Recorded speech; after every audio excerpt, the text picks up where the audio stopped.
guys, today I want to bring you a quick guide on using the foam roller for myofascial release, which is a self-massage. The foam roller is a wonderful tool to use for it. It can really help to speed up the recovery of sore muscles, increase blood flow to those areas where you're holding a lot of tension. It'll break up adhesions, scar tissue, and it's just a wonderful tool to make you feel good. So we're going to start, but before we begin, 2 points of reference.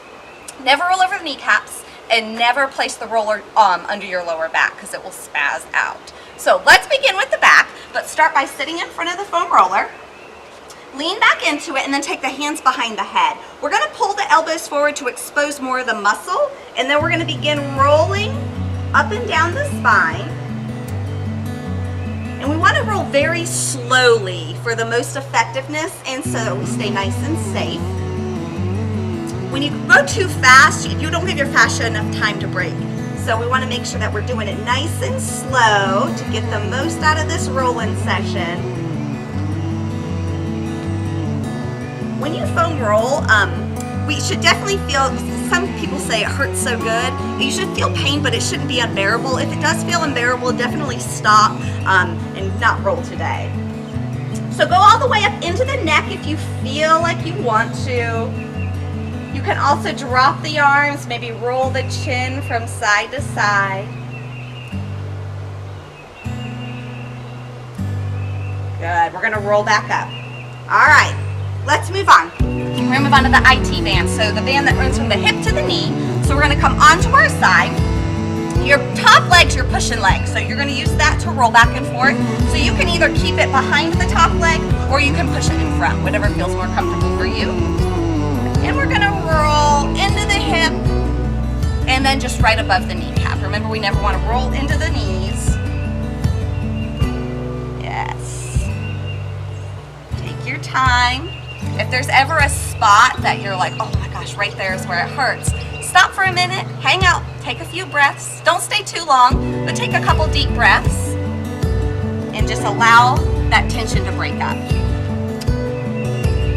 All right, let's move into hamstrings. So take that top leg over. We're still gonna work that same leg, and we're gonna go from the top of the hamstring down to right above the knee.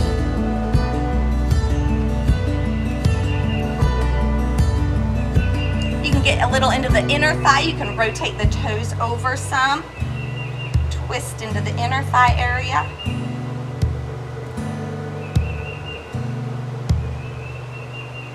All right, let's do that other leg. So, swing it around. Straighten the bottom leg. Come up onto the roller, and then just begin to roll slowly. And we all hold tension in different areas, so it's hard for me to tell you where you need to roll.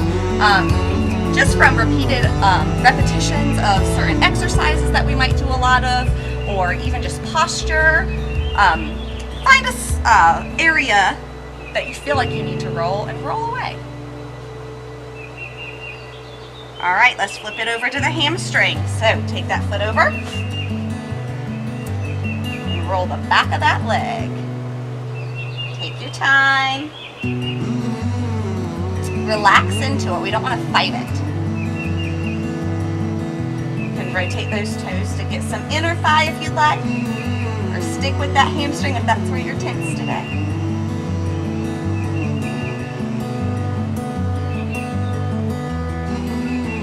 All right, we're gonna come over. Now, I wanna do our quadriceps, top of the thighs. We're gonna come over the roller onto our elbows and just roll the top of those thighs slowly.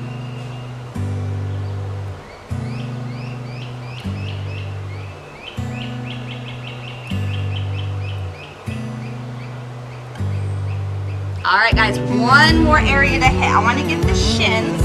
This will be especially good for you runners, or if you're just getting into running and those shins can really get sore. So we're gonna take the knees in front of the roller, then lift the knees off the mat. We're just gonna roll out those shins.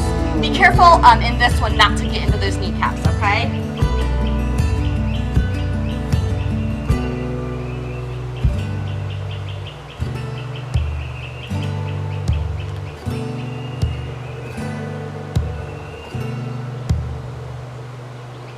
All right. right, guys, I told you it was a quick guide, but take your time. Go back through these exercises. Foam roll as long as you need to. I personally use the foam roller every day. I don't think I could live without it now. I love it. It's a wonderful tool. And check back at thefreshlyfit.com for more workouts and recipes.